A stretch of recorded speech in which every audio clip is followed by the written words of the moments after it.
Hey people, Injured here. Welcome to there's going to be a new playthrough of Age of Wonders 3. There's Farsi and Maka, did so well for us last time, but let's not waste any time and get straight into setting up a new map. We're going to keep it, I think, with 6 players, medium and continents, but we are going to pump this up to Emperor difficulty. I've never played on Emperor before, but I think I much prefer dying against all odds than victory. That's way more interesting, right? I do have here a list of the bonuses that the AI gets, which some people might find interesting. If not, feel free to skip this. But let's see. So on King AI, which we played last time, the AI gets a 270 gold bonus to the value of their starting army, which is quite a lot. That's like 2 tier 3 units worth of gold. Emperor AI gets a 310 gold bonus. It says about, so I guess it's rounded up or down depending on the exact value of the unit. This is from the Age of Wonders 3 wiki, by the way, if you're going to go check it out. Base happiness boost. I did not realize they got this, but King AI gets a 200 base happiness boost.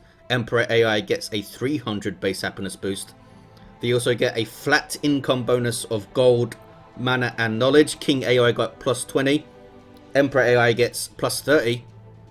So that's per turn, no matter what, of all of the resources.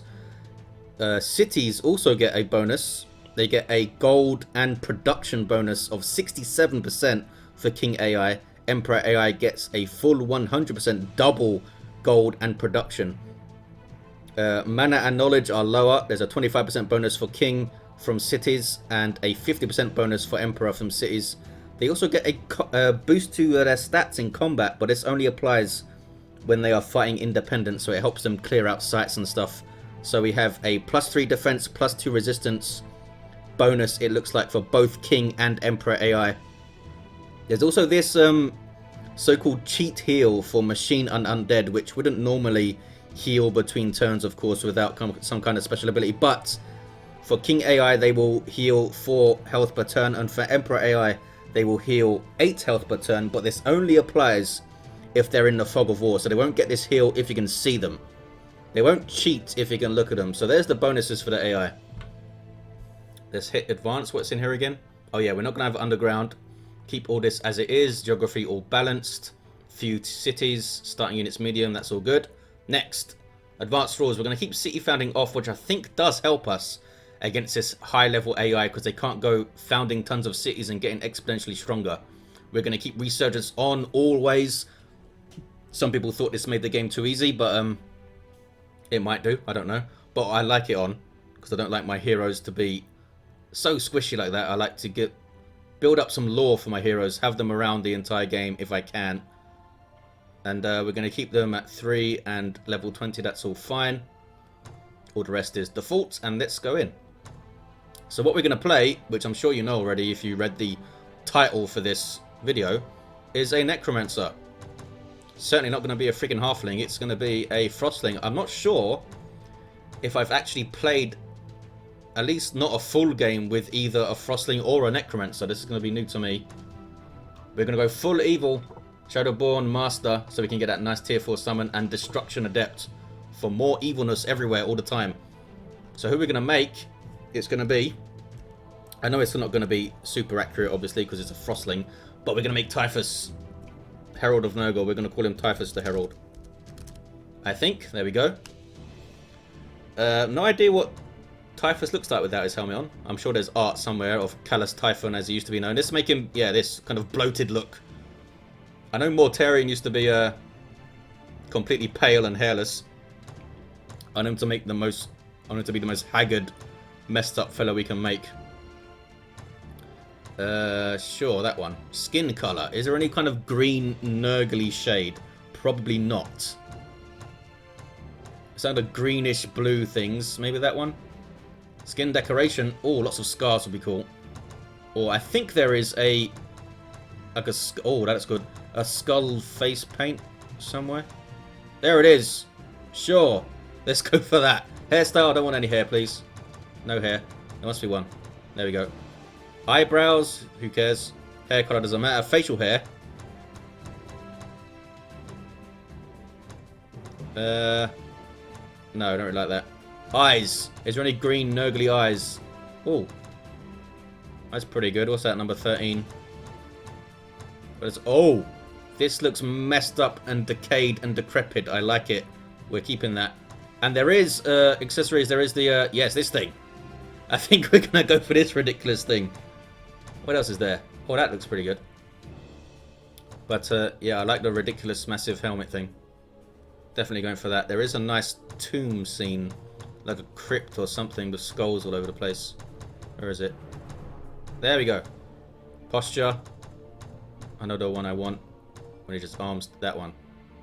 Clothes. Oh, those are pretty good with the skulls there, but I like the more armored look. I think we're going to go... I guess Death Guard would be green and orange, but we're going to go for black and maybe orange to stand out nicely. Or that kind of dead brown. This one? There we go. There is a skull symbol. There's also a scythe symbol. I think we'll go for the skull. The scythe is cool, though. And I believe your Necromancer heroes and leaders actually get a scythe. Just save this guy so we can use him in subsequent games as an enemy. And this is going to be Typhus, the Herald. Come to kill everything. Okay, so what we can do, because I remade Marka so I could save her, we'll put her back in. We're going to fight against her this time. And let's put some races that we didn't put in last time, like Halflings. Let's put a Halfling, what? A Warlord, sure. Ernest Thistlewood, you're in, mate. Oh, he's also green, is he? Well, take a random colour then. Let's have a Tigran. We didn't have a Tigran last time. Tigran what? A Tigran Druid, I think. Rowlar the Warden, you're... Oh, you've got a snowy background, you're in. Let's have a Dwarf Theocrat. Dwemer Strongmouth, you are in. Yes, select a random colour, that's fine. Who else we want? We've got a Sorcerer, we've got a Warlord, we've got a Theocrat, we've got a Druid. This is the last one. Let's have a Rogue. A Rogue what? What don't we have yet? Can I have a Rogue Goblin? Oh, Rogue Draconian. Is there one? Yeah, Zerti the Sleek, you're in. Because that should be bad for us because they're all fiery and stuff. Hopefully we get a good start. Let's go. Typhus the Herald. Your rise to power begins. You're damn right. Oh, look at this. It's a pretty good start. We got one mana node in our territory already. One there with one expansion. Some gold pickups. It's a pretty good start. We're in the bottom right corner, looks like. So let's talk about the way Necromancer works. So you have a ghoul population rather than a living population, which means that your city is not affected by happiness, which is pretty cool.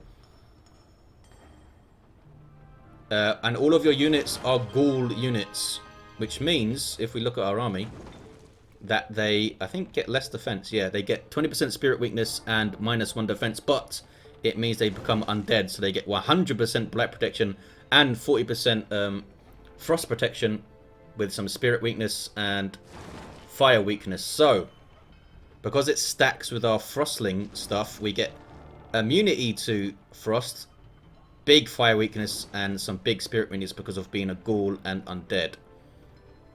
And the less defense is not great, but we'll work with it. We also can't regenerate health, which is why Necromancer heroes and leaders have Heal Undead, which allows you to regenerate the health of your stuff in your stack.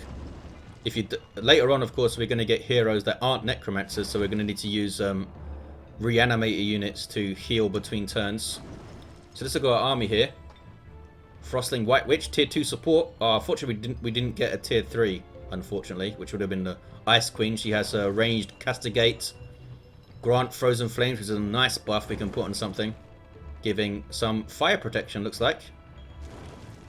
Okay, we've got... Oh, we didn't get a Royal Guard either. Wow. So we got a good start location, but a really bad starting army. These are all tier 1 fellas. There's a polearm unit that can also throw and has a range attack, which is pretty cool. The harpoon thrower fella. Got another one. We've got a Frostling Raider. Has a shield. Not a huge amount else going for it. Note that these things have frost weapons, which gives them more frost damage, less physical damage, which I assume is reflected in their melee strike stat there. A Frostling Ice Scaper can throw ice balls, which can freeze people, I think, yeah. And Shatter Strike, so more damage versus frozen stuff. So not great starting stack. but we'll work with it. We do have this Mammoth. This is our tier 2 cavalry, really low defense, made even lower by being a Gaul, but look at that pot of hit points he has, 80. Also has devastating charge. I think we'll get some use out of this fella. The question is, do we bring him into our army immediately, or do we help use him to pick things up? I think we want him immediately. First though, let's look at these skills here. Okay, what do we have? Looks like we have access to research for our tier 2 unit, which means we've started with the research for our tier 1 unit, which is nice. Death Ray. Looks like it's a damage spell. Seed of Distrust. No player can advance their diplomatic state with the target independent city. That's pretty cool. Animate Ruins. Instantly rebuilds the target raised city. Wow, that's pretty good. So we can plunder a city, raise it, and then cast this.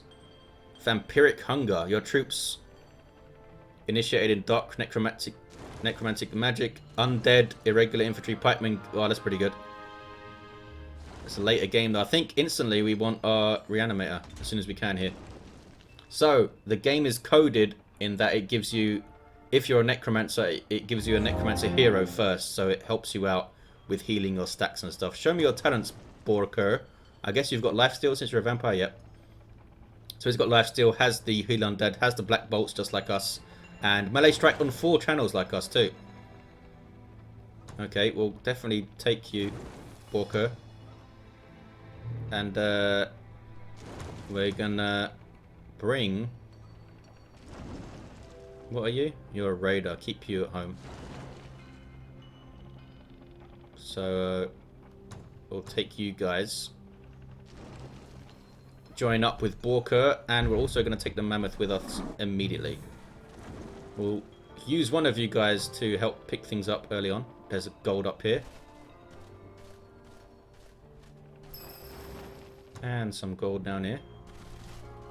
You can get that next turn. No real rush there. Let's oh, our throne city is going to be Barbarous, I think, which I believe was the planet that Mortarion found himself on. So first of all, Builders Hall, straight into a shrine because we need mana. We do have a mix as a Necromancer, a mix of summoning and producing units. The Reanimator, I believe, is produced from the cities. The next one, the Banshee, is summoned. And then I think the Bone Collector is produced, and then the Dread Reaper is summoned, I think. And then we'll go Laboratory, and we want this Embalmer's Guild. Note that we don't have the Storehouse, because they don't feed our population. We just make more out of corpses. All Ghoul units produced in the city gain +7 health, and wow, that's pretty good. So we want this before we start producing any units, ideally. So let's grab that stuff. You are going to come and look at this Cartographer's Tent.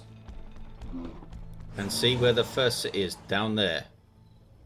Okay, that's pretty good. Oh, we found a, what do they call this? Necromantic circle. So let's go and fight this thing. I want to clear this out too, so that when this expands, we get that mana node immediately. Where is the Cartographer's Tent? Where's my population bonus? I see a free building thing over there. It's just telling us to defeat all empires. Yeah. No, you stay there. Allied victory, sure, go away. You still have some movement, so let's go towards this thing and get something nice out of it.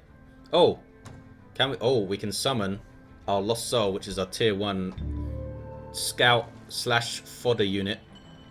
So we will get you up, because 50 mana. I don't see any mana drops here either. Next turn.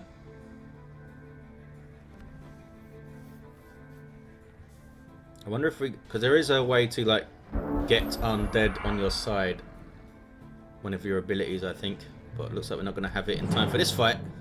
And we're going to manually combat this. 2 Reanimators and a Lost Soul. Which means they're going to be pretty, like, resistive to our damage. Our cold and blight damage. We might just get stuck in melee, I guess. They're going to move first because they're defending. And they chill out. So we'll move up pretty aggressively here with Typhus and Borker. However you say it. Mammoth Rider. Try to get up the flank there. Harpoon Thrower. This is the Ice Scaper.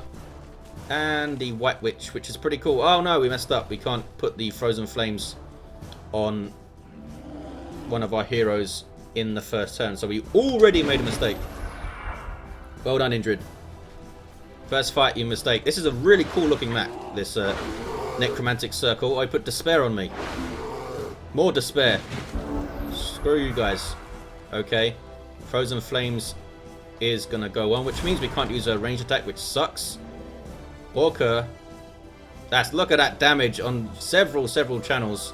Unfortunately, it's only one attack. But it is going to be a charge. And he's going to be tied up. He might just heal himself next turn. So, Lost Souls. Man, you got a lot of protection against our stuff. We might have to attack with this fella. That's not enough. Not enough. So you guys move up. Throw your ice.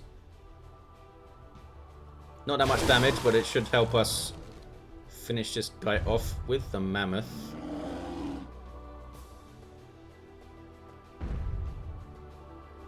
Sure. Yay. So we can't actually get a melee attack in on this fella. We're gonna bring you up. Oh, you have a harpoon to throw. It's pretty cool. Not a lot of damage. Go up here and use your black bolts, which is going to do very little because they are immune to blights. So next time we can actually use our witch to attack. You're going to throw that 3 times, that's alright. Oh, he actually attacked me. Die. Decent melee attacks. A lot of damage he's going to do to me though. Look at that. So we're not going to actually do that. We're going to do very little damage with this. Is what we're going to do. White Witch can move up and throw your Castigates. That's pretty good with some fire damage there. You can throw your harpoon from hopefully somewhere that isn't line of sight blocks like here. Oh, it's a flank. Crack. And there's the battle. I actually wanted to get the kill on my mammoth. Give us some. Oh, look at this. Look, we gain population every time we fight. I did not realize that. I guess I didn't read the Necromancer tooltip when I was creating my character, did I? So that's good to know. Oh, Ceremonial Elf Guard Spear and some mana, or we could take 70 gold. What is it? It's just a polearm. So let's take the gold, I think, please. Pretty disappointing reward there. Is the city down here? It is. So should I just go down there right now and get this city right now? Looks like it's this human city. I think we might. I think we just might. You're going to grab this gold. So when are you going to grow, city? 11 turns. That will be significantly lowered if we can find... Oh, there's the refugee camp. So we'll grab that. And I think we're actually going to come up and clear this out now, instead of going straight to that city. But a city after that for sure. Oh, we can get this on the way down. And then the city after that. Next turn we can get our Lost Soul out to do some scouting. It is going to take 10 mana per turn off us though. Here they are. I guess we will scout towards the south a bit more. They can float over stuff, which is nice. Hopefully we'll find some pickups. Looks like there's some elves protecting this thing. Grab this. Lots of nice population, which means you're now going to grow in 6 turns. Not bad. Let's go and clear this out. Gonna be a Phantasm Warrior and some Wisps, looks like. Yep, should be nice and easy. Also, a really cool looking map, this one. I like the lighting with these crystals. Oh, you have this thing. Heals per turn. Friendly summons. So all of these fellas could get healed. So I'm gonna need to focus them down to get kills, I guess. Typhus. Oh, we can actually charge here.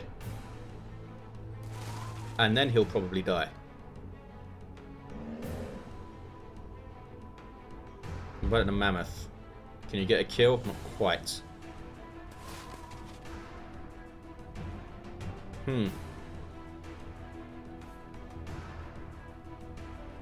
So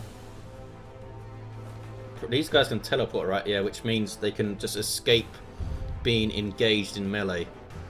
which kind of sucks. Oh, he can actually get a throw here for a huge 2 damage. I think we'll play this safe here. Move you up. Hang on, how far can you get, Miss White Witch? Get to there. Frozen Flames on. For big attacks next turn. We're going to move up a little bit with everyone. Can you get some range attacks? You must be able to. There we go. Oh, and a crit for some reason. Oh, I might be able to get a kill here. If we go here, that surely is enough to get the kill. Nice. So that doesn't revive people, right? It only heals them, yeah.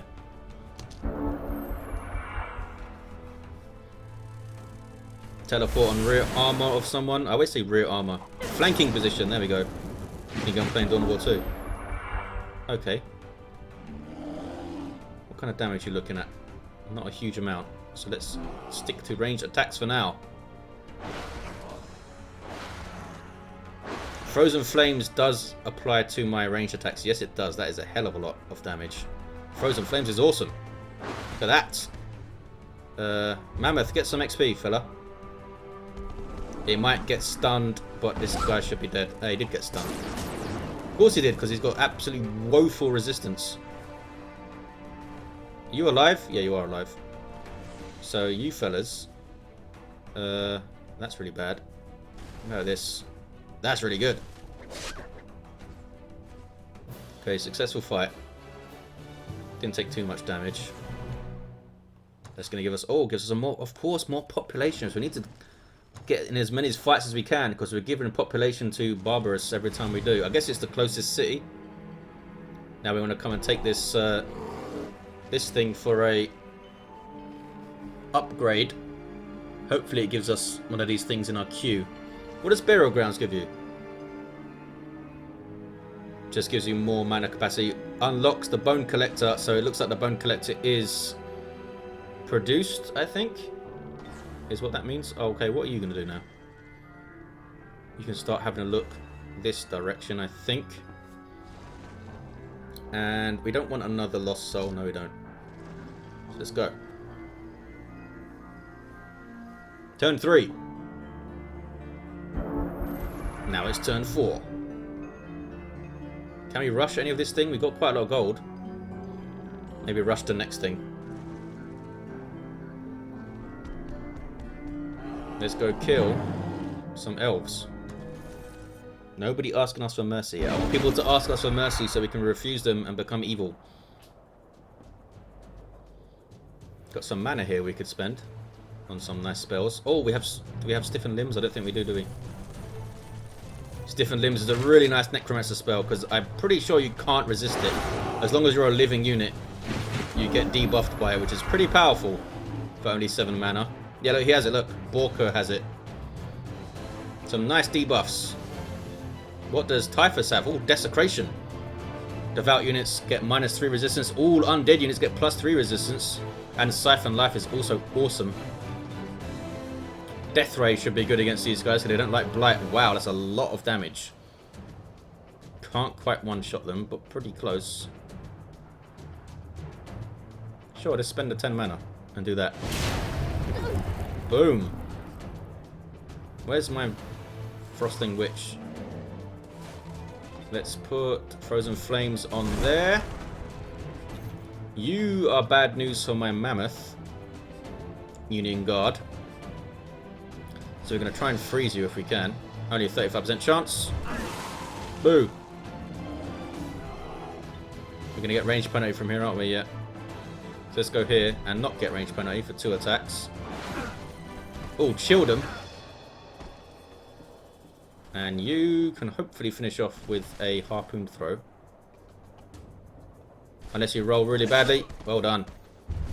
Oh, they actually immobilize as well. Let's tie up the longbowman here. With a devastating charge. Wow. Tie up more like 1 shot. So we can reanimate these little cadaver fellas. Which gives you massive amounts of numbers, potentially, but... Unless I'm missing something, they don't seem super useful. They also degenerate health per turn. I guess they just help you fill out your armies. Let's get some more XP on Typhus with a melee attack here. Beautiful. What are you going to give me? Give me 75 population? Ooh, Embalmer's Guild.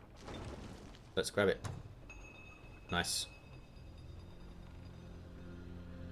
And yeah, I'm going towards the city right now. No more delays. Bloody hell, it's all mountains here. Hopefully can you find a nicer route for me? Not particularly. Oh, it's not all mountains. There is a pass here. Okay. More mana nodes. I like that. Confirm. Yeah, you look. Oh, mana pickup. Nice. Give it. Next turn. Reanimators are 3 turns away.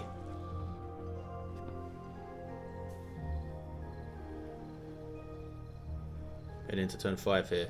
So we can rush this for 50 gold. And because we are ghouls, it won't affect our morale because we have none. So that's pretty cool. Stone Wall will give us the +1 domain, which doesn't hugely help us because we're going to get it in 2 turns anyway, but let's get it. And having the Stone Walls is good. Cathedral of Bones, additional population, all undead units producing a city gain an additional rank. That's good, but I think we're going to want to start producing reanimators before that happens. I'm pretty sure. Let's go towards this city. Oh, there's a tomb. That's an epic level tomb over there we can take relatively soon-ish. Seems like a really well-defended trading post. I guess it does give you +20 gold per turn, that's why. Oh, I can't quite make it to these berries, damn it. Oh, there's a brigand camp there, I guess, with scoundrels in, and a lost library. We'll check that out. Some nice stuff down here. Met the outpost of Nakras. Oh, it's an orc city. Prepared to be destroyed at some point. I'm not going to declare war right now because they might actually give us a quest and then we can do the quest and then just take the gold and not take the peace treaty, which would give us goody points, which we don't want. So there's going to be a player above us and a player to our left, I guess. So I don't want to... The problem with scouting too much is if you meet people and they see you as weak, they can declare war on you, obviously. If they don't know you exist, they can't declare war on you. So you kind of don't want to scout too much until you become a little bit stronger. I guess they look at your military first and foremost, so let's get some units up as soon as we can. It's going to rush this as well, I think. For 100 gold? Sure. Next turn we can get some reanimators. So look, they have a quest. Tell me more about this quest. I'm going to accept the quest, which opens their borders, which I don't think gives us any... No, it doesn't give us any goodie points. So we can just do the quest, take the gold, and then destroy them. Looks like he wants to kill some spiders. Sure.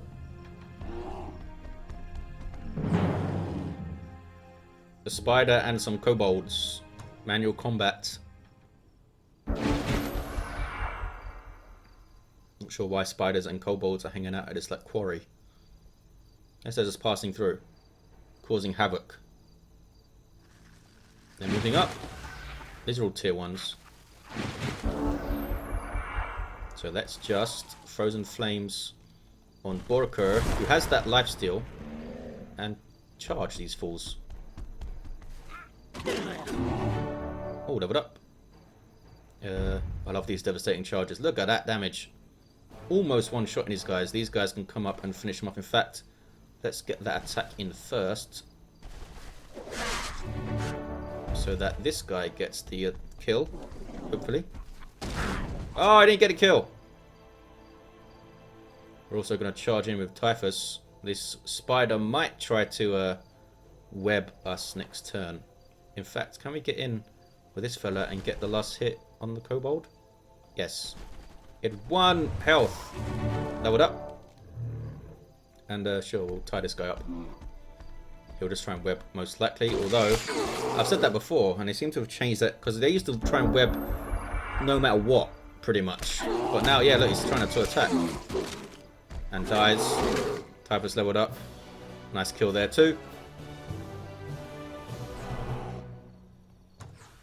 And we'll sell for gold, which doesn't, yay, doesn't give us peace, nothing. Now we can declare war and kill some orcs. Poor little orcs. Oh, we can't actually get in there this turn. Upgrade your leader. What the hell do we have as a Necromancer? Inflict Despair is pretty freaking good. That's pretty freaking good. Protection from light we're going to want for sure at some point. Yeah, we'll get Inflict Despair now, and then next level up, Protection from Light, no doubt. Borko, what can you get for me? Probably the same kind of stuff, right? Yeah. Also, Inflict Despair, sure. And you'll have your own army soon, so you'll get that Protection from Light also. We will move up slightly here. Hopefully not run into another player. Oh, got a nice little strong level dungeon, and another one over there. We want to get to those relatively quickly, but we're going to bring you back to Barbarous and have you hang out there. Can you move? Sure, get the haste berries. That might spawn something to attack my lost soul, so let's stay. Oh, what is this thing? Is it nothing? Runestone of Cold Fury. Oh, get some nice buffs for next turn. Oh, and there's an inn over there we can maybe get a tier 3 out of, but that is going to be the first episode of this Necromancer playthrough. Next turn, we're going to attack some orcs and take this city and turn it into all undead. Thanks for watching, guys. Hope you enjoyed it, and I'll see you next time.